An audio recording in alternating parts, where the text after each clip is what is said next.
Hello, everyone, and thank you for joining us today for another episode of the Leadership for the Now show. My name is Florin Lungu, and I'm so delighted to be with you today. And today, I'm joined by a wonderful guest, Michelle Fee Maier from Wintrgarden. Welcome, Michelle. Hi, Florin. Thanks for inviting me today. How are you doing today?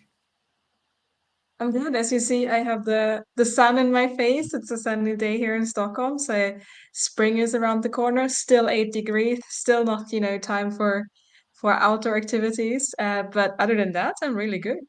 Yeah, Wonderful. it's Thank you for promising. making the time. Thank you for being on the show. So, in order for us to, and for our viewers to kind of get to know you a little bit, tell us a little bit about yourself and what you do. Absolutely. So, I'm actually originally from Germany. Moved to Sweden, I think by now 6 years ago. Could be longer, could be shorter. Wow. And yeah, I joined recently a company called Wintrgarden. It's a software as a service company within the HR tech space. And the last 4 years, I worked at Tele2 within the B2B sales and built up a digital sales department. So that's the short story. So I'm fairly new in the HR tech space. I have been working here 8 months roughly. Yeah, and that's who I am. That's what I do. Have a sambo, as you say in Swedish, and a little dog. So that's me in a nutshell. Oh, wow. Thank you for sharing that. So, I think a question that many people have on their minds, and I have too. So, what sales and kind of, talent solution or HR solution have in common, and how did you make that shift? Yeah, it's an interesting career move, isn't it? Going from telecom to HR tech. But I think there's actually quite a lot of similarities because at Tele2, I was working with setting up a digital way of working within a very traditional sales area. And you look into a lot of sales enablement tools that help you with inbound lead generation, that help you get a holistic picture of your customer and really connect the dots between your digital interfaces, understanding what your customers and prospects are looking at, and then trying to really, feed that into your sales funnel. So that kind of like ecosystem of tools is what I worked with a lot. And I think we see a similar trend right now in the HR space where there's a lot of digital tools coming up that are actually enabling talent teams to connect with talent and potential candidates in totally different ways than the classic, okay, I pick up the phone or I'm going to text somebody on LinkedIn. So it's also much more about actually inbound lead generation within the talent space. And I think that's really what those two areas have in common. And Wow. then, of course, it's about working with people and helping, like, either the customer find the right solution or the talent find the right organization to work for. So it's not that far if you think about it. I mean, if you put it that way, absolutely, it makes a lot of sense. So, is this what you are doing at Wintergarden? Is that kind of the solution that you were using in your sales with Tele2? Now it becomes a solution for talent acquisition? It's definitely very similar. So, I mean, at Winter Garden, we have built something that maybe in the sales and marketing space could be comparable to HubSpot. So, really like an inbound lead generation machine. We call it a talent attraction platform Ah, where organizations can connect with talents out there and build their own talent community. So they can build a talent pipeline, they can manage the talent pipeline, they can communicate with the talents that they get into their platform or their CRM. We call it a TRM for talent relationship management. nice. So you have your database of talents and you can communicate with them. So that's basically what we do and what service we provide. Wow. So this is actually a very, a huge mindset shift because now all of the sudden, is the company it's intentional in building that kind of talent community rather than, what we used to see when a company would just sit and get 200 applications and they don't need to actually do almost anything. Is that the shift that now is happening in the talent and employer-employee relationship? Definitely. I think what you're seeing in the market right now is that much more power is actually with the candidates and the talent. They have so much more power to actually almost choose their employer. that organizations can't just lean back and wait for candidates to apply, especially if they are after the best talents in the market. They have to become proactive. So the reactive way of working, I don't think that that's possible anymore. And I do think a lot of organizations have realized that in specific areas, for example, within software development and IT, we have seen that for a couple of years, this trend that you really need to hunt your developers. Like they're not just gonna apply anymore. And I think we're gonna see that in many, many more areas because yeah, it's just it's not really the company that holds all the power anymore in this relationship. Wow. And it's about empowering also talent, right? And absolutely. So what would be then some of the challenges that leaders face into creating, these talent pools or these talent communities? So I think obviously leaders need to get in touch with passive candidates. Those are candidates that are currently employed or they may be still studying. So they're not actively seeking a role, right? But the Mhm. beauty of actually working with a proactive solution like ours or our competitor solution is that you are like a step ahead of your competition. That makes sense. You connect earlier in the talent journey before they settle on this is the organization I want to apply for. So I think a challenge with this way of working is you need to make your organization exciting enough that your talents want to connect with you. They want to be part of your ecosystem. They want to receive communication from you. So make your organization stand out, make it exciting to be a part of that relationship. And then also, have a branding and content that engages the talent that you want to attract. And I do think one thing that's super important there is to be targeted. Who are the people that you actually want to speak to? And what are they interested in? Why should they care? So those are things I think that you should think about when actually working proactively with building a talent pipeline. Absolutely. So what you're saying, it's almost like uh, I subscribe to my future employer kind of communication just because I know how it would be to work there in order for me to make my career decision. It's almost Correct. Exactly. And it gives you, as a talent, obviously, the opportunity to meet and interact with your future employers. It can also be several, of course, and get a feeling like, is this an organization where I, as a person, fit in? Or is this an organization that is not really my cup of tea? So it gives really the talent and a better start into that relationship, but it also gives the organization a possibility to really hire talent that is engaged and that knows, okay, this is going to be my future employer. wow. And from my perspective, it probably still takes a little bit of intentionality from the talent side, at least to subscribe and to all of those things. So how Yeah. would this look like for someone which is a more passive? I'm just doing my job. I'm happy. I don't look for an opportunity here. So how would that look like for someone a passive candidate, for example? I think it's important that you get approached and that you get like proactively invited to join that kind of like network or community. Like the threshold from a technical perspective is quite low because you don't need to provide much more than your email address, your name, maybe what areas of working you're interested in generally, but it's about that proactivity from the organization that wants to connect.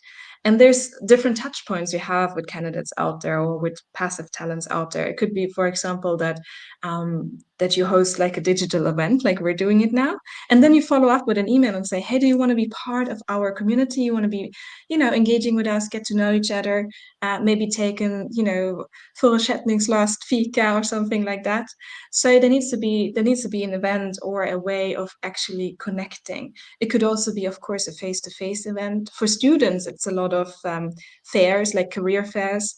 And there you can use that technology to really make sure that you continue the dialogue and stay in touch with these candidates.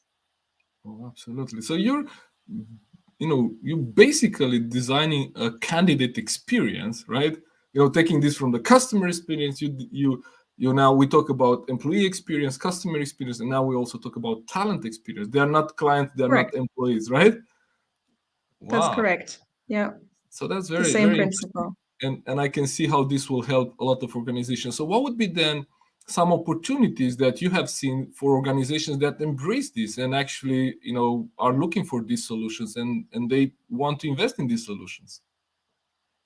I think obviously an opportunity is that you build the relationship much earlier, and then you are ahead of the game when it really comes to an open position that you want to fill. Because you have a vacancy, and those vacancies can occur often quite sudden. Somebody gets sick, or there's another reason that somebody just resigned. You need to fill that position. An organization that actually has a functioning talent pipeline in place will be much faster to actually hire the talent that they need to fill that position, and it will probably also cost them less, because we all know it's quite a competitive market also when we hire recruitment agencies, or when we use other ways of trying to hire the best candidate. So there's cost savings, there's time savings, but there's also a feeling of trygghet, or like trust that you actually hire a candidate that engaged with you already early on. So you are much further along in the relationship as well. So you really get a head start. Absolutely. And from my perspective, because I work with organizations, and many times, it happens that um, there is a hire, and then 3 months in, 6 months in, we realize, well, they're not the fit for the company or for the role. And I think a great benefit would be that we hire better candidates or better talent, because they have a chance to get to know us, and it's not just maybe a couple of interviews or just a few touch points. They kind of got to know, and not from the position where I'm. Because when you think about a recruiting process, the candidate probably wants to get the job, and the company wants a person to join the company, right? So there are some stakes in the game. So I'm not going to bring my full self to that conversation, but you have the chance to see how my future manager would act in an informal gathering or something like that. That will definitely help me have a better understanding of how it would be to actually work for that company. So I think that's a huge actually benefit for companies.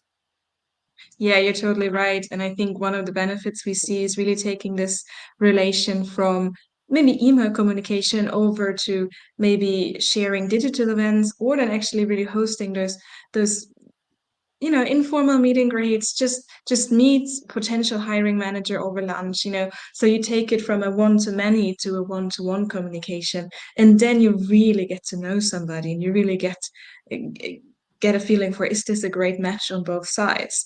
And since you are not in the immediate need to hire when you start building your talent pipeline, proactively, then you have the time to do that. And that's just exactly as you said. Like if you're just like, running after reactively trying to fill vacancies, you don't really take the time, if we're being honest with each other. So it's a huge advantage. Wow. I see a challenge there, because I sit with leaders and I see, they and hiring managers always complain about not having the time. Not always, but most of them have big teams, which means that it requires a lot of effort already to manage their existing teams, let alone have the time to have lunch with the someone that might be a candidate. They're not even a candidate, right? So Mm. what would you say to a manager or a leader that believes that they don't have the time to sit with potential candidates, 3 months, 6 months, 9 months before they even have a vacancy? What would you say to them? So, I mean, I've been a hiring manager myself, and I needed to basically build a department from zero to over 20 people in like a very, very short period of time. You know what I would have given in that situation of actually having a talent pipeline with warm candidates? I would have given a lot. And I think that that is something that a hiring manager should really value. And where also the TA team or the employer branding team is kind of at this intersection there, right? Should increase the pressure of saying like, I give you like warm leads, same principle as in sales, but you need to also put in the work. So that's one of the things I would say, like it really like gives you a benefit, and it's so apparent, so put in the time. Second idea there, to make it manageable. Something that I've been doing in recruiting processes before was having those peer-to-peer lunches or peer-to-peer just informal phone calls. So take somebody from your team that you actually trust, that's a person that can give you good feedback on somebody, and say, hey, maybe I can ask, my senior account manager to actually have, lunch with that person that's a highly engaged candidate that we maybe want to hire in 6 months. So then you distribute a bit the work, and they want to have nice colleagues as well. So it's a plus for them as well to get to know them in advance. So yeah, you can find ways around that bottleneck. Absolutely. But what I see there, it always takes intentionality. You really need to be intentional to do this.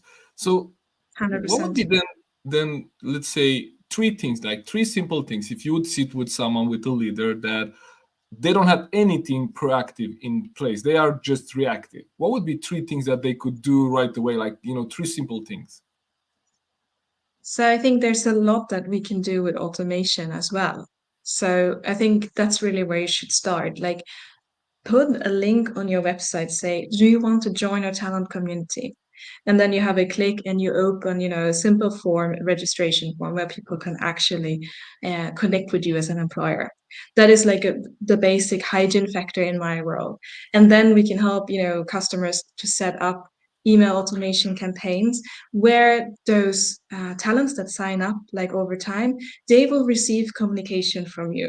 Like, you put in the time once, and then everything will be automated. So they will receive a welcome email. They will receive like engaging content based on their interests and where they are in their career. So let us set that up in advance. Let's work with automation. So I think those are two simple things connected with your homepage, and then build automation workflows. A third thing I would say is like log in once in a while and really make sure that you don't miss out on that perfect candidate. Like, you don't have to be online every day. But once in a while, every 2 weeks, maybe see if there's somebody that's a must hire, and then engage, like manually engage with meeting for lunch, having some sort of digital fika like we have it now. So I think if you can to those three things, you're going to really, really see a big benefit already without having to put in a lot of hours. Absolutely. Yeah. I think this is basic, very basic, but I'm sure it's very, very effective because it, how many times we go to a company website and we don't see any way that any section that is made for us candidates, outside of the job posting, right? And we wonder, like, Exactly. it's just this is the fit, this is the standard. Do you fit or not? Do you fit or not? It's almost like you apply or you don't apply, and that's everything you do. And you get an email 6 months later. Can we still keep your data in our system? That's the only communication you get. So I mean, what Exactly. you're sharing is very basic, but I'm sure it's very, very effective. So thank you for sharing that, and I hope some of the viewers just cut that and they will apply. So, but if someone would want to, work with you and Wintrgarden, we just share your website in the comments. But how would that process look like? Would they book a call with you, or like how would they go through that? Exactly. It's pretty simple. You can book a demo on our website, but you can also always reach out to me on LinkedIn. I'm pretty active there, so if you're interested, that's like very easy and personal way. I mean, we're also, want to be people. And then I mean, like, we will show you the product, and if it's a fit, perfect. If it's not a fit, then no worries, because we also have our ideal customer profile, and it's important that we only sell this product to companies that are actually in the mindset to work in that way, to work proactively. And then it's pretty straightforward. We don't have long implementation times or anything. It can be a matter of a week or two if we want to set you up. So yeah, Right. it's really no problem. So start with a demo and see if it's a fit or if it's not something you want to work with.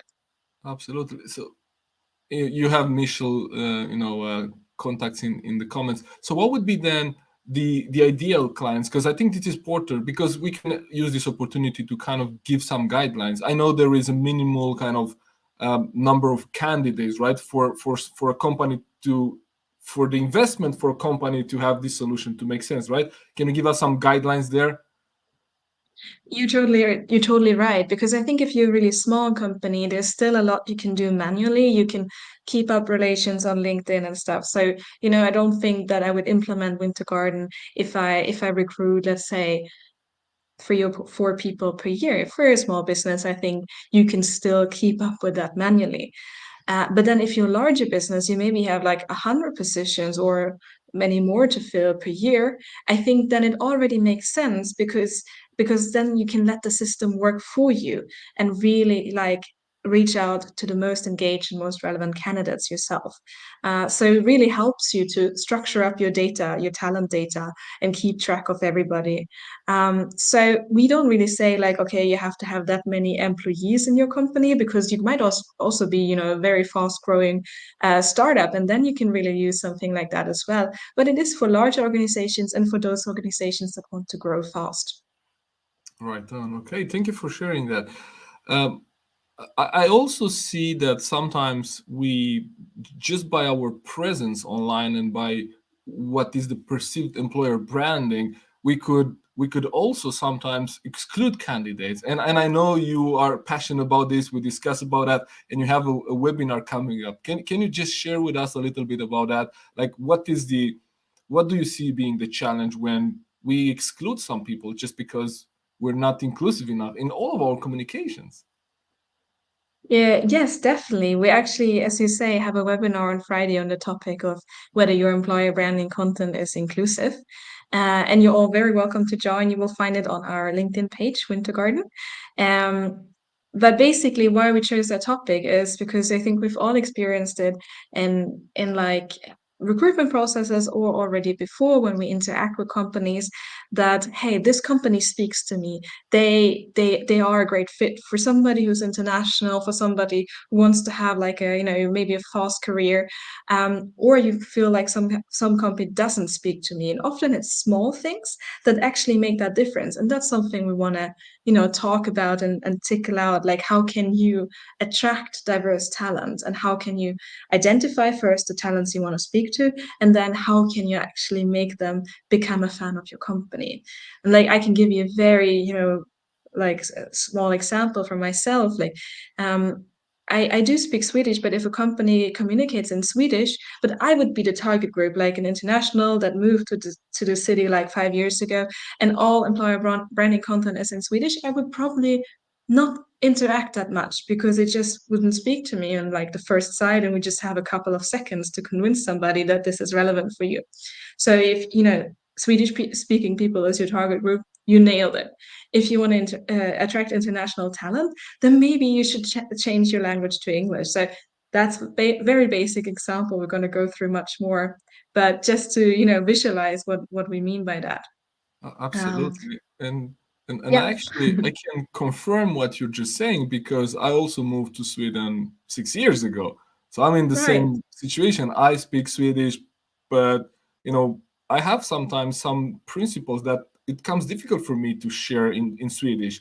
And if you're trying to communicate something to me in maybe if this is just a word or two that doesn't connect with me, then you lost me. So absolutely, I can Exactly. see how just by thinking like for whom is this created, like who are we targeting, and just having that. So absolutely, so people could I saw you posted something on about that on your profile as well, so people could go there Yeah, and join. Do we only have a that's few correct. minutes, and I want to hit everything that we had for us. So let can I ask you a more personal question? Of course, definitely. Absolutely. So I'm passionate about leadership, and one of the most interesting questions that I found is asking people what was the best leadership advice that you ever got, and who was that from, and how that helped you. Yeah, that's a really good question. And I think the first point there is that I think advice is also something that's very specific to who you are as a person. So probably my advice and advice I have received won't work for other people. But for me, in a situation where I tend to care about everything, I'm a bit of a perfectionist. I think I want everything to be perfect. I want everybody to feel great. But you know that's not really possible. You have to make priorities. And one of my former managers says, like, it's a very simple sentence, but like, Michelle, just don't sweat the small stuff now. Like, don't sweat the small stuff. It's such a, you know, simple saying, but you know, it helped me to like open my eyes to like, this PowerPoint presentation right now is really not my problem. The board will understand anyways. Like, if I look at that slide for 3 more hours, it's not going to get better. So, you know, good enough, move on. So that was a really good advice I needed in that situation. And who it was my manager that I had in the B2B area at Tele2. British guy, a lot of dry humor. We worked along really well for a couple of years. So that was good advice that I needed. Yeah, that helped me. Absolutely. So don't sweat the details, right? Like, Yeah, you don't know, sweat the small stuff. all right, don't sweat the small stuff. That's really nice. Because sometimes we could go into the details and I usually refer to the 80-20 principle, right? If it's 80% done, then it's good enough. If there will be question, we're Good gonna enough, take move them. on. Exactly. Thank you so Exactly, yeah. much for today. The last question I would like to ask all our guests is, what does leadership for today means to you? Like, what does leadership mean to you?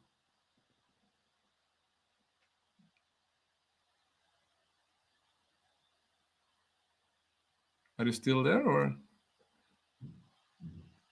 Oh, you're asking me. I thought you were Yeah, asking yeah, the yeah, yeah. audience. That was, yes, exactly. So how what leadership means for you? How would you define leadership in a sentence or a word?